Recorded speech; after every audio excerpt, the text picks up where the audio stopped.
Hello, everyone, and sorry I couldn't be there with you today, here, there in class with you today. Um, so I decided to record this video and post it for you because we were going to go through the questions for discussion, the questions to ponder, and we were in the middle of doing the second one where we were talking about the progressive era. And we had talked about, remember, going back, with regards to progressives, we talked about you can look at them in two ways in terms of the changes that they helped implement, but also some of the policies that they favored, some of which were, as we pointed out, controversial. And one of those things we didn't talk about in terms of really happening on a local level because it happened at business level, and you could write about this, is what happens with the idea of time management studies and figuring out a way to be the efficiency in the workplace. And once you write about that, you would talk about how this helps create an environment where workers become increasingly I don't want to say automatons, but that's probably how many of them felt because they were expected to do smaller repetitive tasks on a repeated basis, day in and day out. And that's what it sort of breaks down to. So you could have written about that. Um, Now, in terms of the local level, we talked about some of the reforms that that took place, some of the reformers that were mentioned in the presentation. Also, at the state level, we mentioned about the Wisconsin idea, some of the important political reforms that took place, referendums, initiatives, um, and also, of course, things like the advent of workers' compensation laws and the controlling of interstate freight rates, things like that. Um, Now, at the federal level, the one that we didn't talk about, there were a number of big changes that took place. And so, if you had a chance to look at them and write about them, there were um, the most notable of the progressives of the era would then have been um, President Theodore Roosevelt. He becomes president when William McKinley is assassinated in 1901 at the World's Fair in Buffalo, New York. Um, so Roosevelt had an idea that is mentioned, becomes easily um, embraced by society. It was this idea of the square deal, where each contributing important segment of society would be considered, right? So he saw consumers and their needs. He saw businesses knowing he understood profits and their needs. But he also understood the greater sort of societal impact, particularly when it came to concerns about the environment. And one of the things that raised his awareness about the environment, as was shared in the presentation, actually in the next presentation, no, actually in the first, I'm sorry, he is the one who spent a couple of years on a ranch in the West and learned to gain a great appreciation for the natural beauty and the difficulties, the challenges of protecting that. So, with Roosevelt, you could have written about many things. One of the big things, of course, is he is the trust buster president. So, he launches a series of antitrust lawsuits under the Sherman Act, trying to um, hold corporations, big trusts that held multiple corporations, in fact, accountable because these monopolies he saw as destroying um, destroying society in a way because of the way that they dominated and controlled steel and controlled the railroads and controlled rates and prices and things. So he's trying to force the breakup of those. The big one that he filed a lawsuit on actually wasn't even something that was filed during his presidency, right? The Standard Oil case that he becomes most noted for was actually something that his Justice Department had investigated and began to put together a case or a series of cases that would coalesce and become the Standard Oil case, which would lead to the breakup of the Standard Oil monopolies. You could write about that. But of course, there were other things that Roosevelt supported.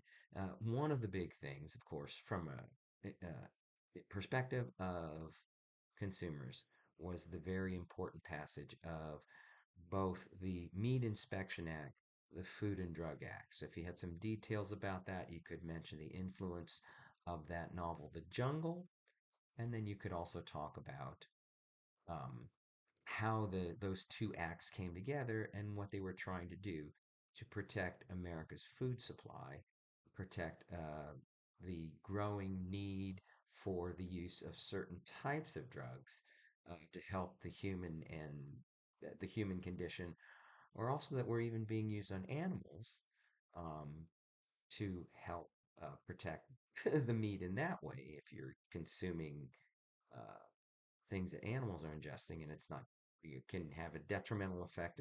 So there were things that Roosevelt did. And, or one of the other things you could have written about is, of course, the environmental things that he did.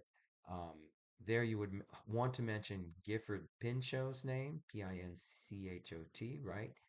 He is one of his chief advisors in helping him develop a policy that would look for promoting what was known as conservationism. Conservationism. So the idea that you want to conserve or protect the environment through a variety of ways. And one of those ways was, of course, to expand the scope of the federal laws that created both national forest and the protections of forests. And so there wouldn't be over lumbering, as it were, um, but also national parks and really promoting the national park system that we have here in America. We have a very nice national park system, variety of places you can go in many states across the United States. And the federal government has a responsibility in those national parks. He greatly expands the scope of both the forests and the parks, putting them under federal control. And Pinchot's an important linchpin, if you will, key player in helping that come together. So, at a federal level, you've got a number of different things you could have written about, number of different ways you could have gone. Of course, if you didn't write about any of those things and wanted to write about something else, the two big issues when Roosevelt was president, issues that would end up being resolved after his presidency, are, of course, suffrage, women getting the right to vote, be specific, and sorry, just blank for a second. The other thing, of course, was prohibition. So, with regards to women's suffrage, you want to go through the presentation and look at some of the names, some of the dates, some of the key things that happened, the big demonstration that happens in 1913, the efforts of the Silent Sentinels. Much of that, of course, is after Roosevelt's presidency. But in terms of the progressive reforms that do take place, Roosevelt and his successor, not so much Taft, but really President Wilson, where you start to see those big changes taking place, where we start to see states and local communities giving women the right to vote, and the growing momentum towards a national women's voting rights amendment. Prohibition, as we would understand, is something that is sort of a social experiment when it actually does happen, but it gains a big sort of support, a big push from big business in the first part of the 19th century. And that's because they were being impacted by the workers who either showed up to work incapacitated in some way, either still drunk or badly hungover, or who were absentee, just didn't come to work at all. So you understand why that's a problem for business and their ability to count on the reliability of the productivity that is happening in their factories.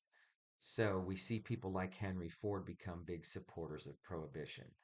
But prohibition had kind of grown in some ways out of the women's movement because women, of course, were the victims most often the of excessive drinking, which was primarily done by men and was having an impact on families and on women and just on the entire family environment. So there's a large group of women who, a variety of backgrounds, variety of lives that they lived, but they came together, coalesce over trying to get Americans to stop drinking. And we start to see that happening first on a community level and then on a statewide level in certain states. And when I say community, I'm referring primarily county level, because that was the level at which, the local level at which um, prohibition would be attacked, would be at the county level because it was seen as a county regulation.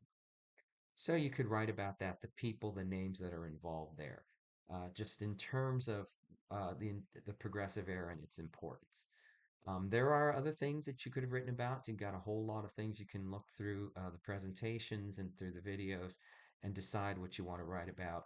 Maybe one of the progressives that you learn about, some very important people who emerged there, people like Eugene Debs, people like Mother Jones, people like Margaret Sanger, um, who are very important, radical progressives. They have even more ideas. They felt like the existing progressive movement was, quote, playing it safe when it took on taking on the big challenges of society. And so, with those variety of things you can write about, hopefully you have a chance to add that to your presentation, and that will be your second paragraph, question two. I'm going to stop the recording and we'll continue with this last recording that will talk about the Age of Empire.